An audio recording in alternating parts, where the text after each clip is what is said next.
Масленица. Пришло время для широкой масленицы.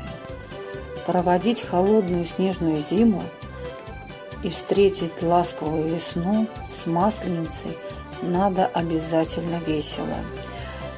Поскольку в старину верили, что тот, кто не веселится в эти дни и не проживает зиму, и весь грядущий год будет жить бедно и пусто. А вот для тех, кто справит праздник как следует, год станет успешным, все дела будут спориться, в доме будет изобилие, а все хвори пройдут стороной. Все дни Масленицы имеют свое название и обряды. О том, как называются дни Масленичной недели, и о том, как традиционно отпраздновать Масленицу, пойдет речь. Масленичная неделя получила свое название еще в далекие славянские времена. Дошла до нас, сохранив самые веселые и красочные традиции. Сегодня мы весело отмечаем ее с хороводами, блинами, песнями, плясками, играми в снежки и, конечно же, со сжиганием в конце недели чучела. Чучело Масленицы как символ уходящей зимы. 7 ярких весенних и озорных дней мы отмечаем на Масленицу. Первый день на Масленичной неделе – это понедельник, и называется он «Встреча». Люди заканчивают последние приготовления, обязательно изготавливают чучело из соломы, одевая это чучело в женскую одежду. Хозяйки тем временем колдуют на кухне, выпекая нежнейшие блины, ведь именно на Масленицу они получаются настолько вкусными, что невозможно оторваться. Первая примета на первый день связана с блинами.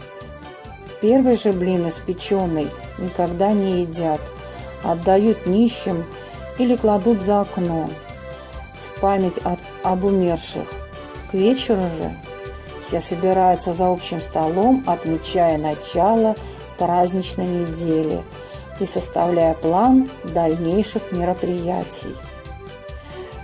Вторник называется «Заигрыш». В дневное время молодые люди катаются на горках и качелях, посещают ярмарки, вечером их ждут веселые танцы. Все мероприятия придуманы с целью создать как можно новых влюбленных пар, а для молодежи возможность укрепить свои чувства. В среду, день, который назывался лакомкой, принято ходить в гости к теще. Согласно традициям, чем больше разнообразных угощений на столе, тем лучше отношение тещи к зятю. Вечером часто проводят кулачные бои. День начала хлебосольных домашних пирогов. В среду тещи приглашали новоиспеченных зятьев в гости, а находчивые парни приводили с собой всех родственников, угощая их пирогами, румяными блинами у тещи.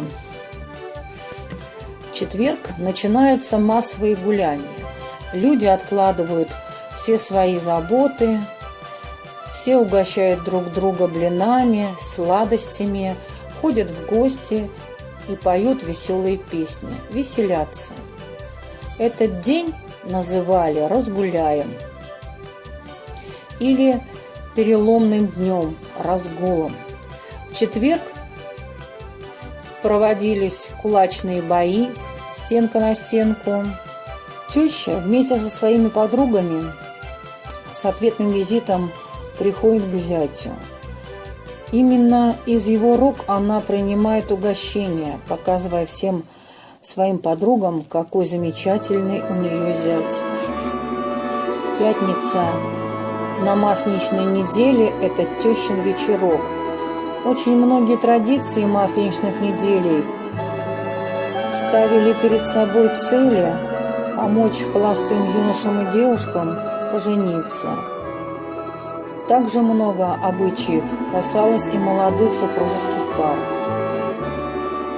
И в пятницу наступала очередь зятя приглашать любимую тещу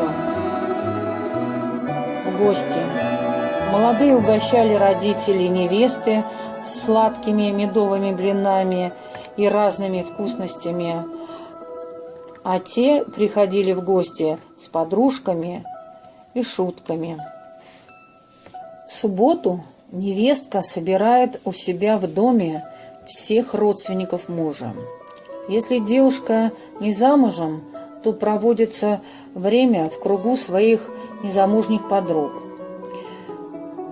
Все дарят друг другу подарки и нахваливают приготовленные блюда. А блюда тем самым составляют блины. В субботу молодая жена приглашала к столу сестер своего мужа. И уже тут она должна была расстараться от души, ведь приглашала она своих заловок. Приглашенные родственницы ревностно оценивали хозяйский стол и иногда отпускали ехидные замечания о том, что они недостаточно изобильные, не хватает того, другого, третьего. Но все это было веселая шутка, ведь заловки, так называли сестер мужа, зачастую становились невестками, верными подругами на долгие годы. Также в субботу масленичной недели была днем поминовения умерших. Поход на погост, угощение нищих, чтобы те помянули душу усопших родственников. Основной день праздника – это воскресенье. Воскресенье называлось прощенным или проводы. Люди, отпуская все горести и обиды, накопившиеся за год, просят прощения друг у друга, а вечером торжественно сжигают чучело и приветствуют приход весны. Также этот день носит название «Прощенное воскресенье» или «Целовальный день». Люди при встрече просили друг у друга прощения и обменивались поцелуями. На кладбище просили прощения у усопших родственников, приносили им угощения. В воскресенье сжигали чучело масленицы, приветствовали весну и просили плодородия полям, бросали блины в костер с масленицей. Последний день перед Великим постом светлый и чистый праздник – Прощенное воскресенье. В наши дни мы сохранили немного из древних традиций, но каждый год на Масленицу во всех домах хозяйки пекут блины, тещи приглашают любимых зятьев в гости, а дети с радостью сооружают яркие чучела Масленицы, чтобы в воскресенье на горячем костре в соседском лесу сжечь его под веселые пляски. В Прощенное воскресенье мы звоним друзьям и родственникам, даже самым далеким, чтобы попросить у них прощения и поздравить с праздником. Не все традиции остались, но мы любим Масленицу не меньше, чем наши далекие предки. Вот и все, что я хотела рассказать про Масленицу. Всех благ вам!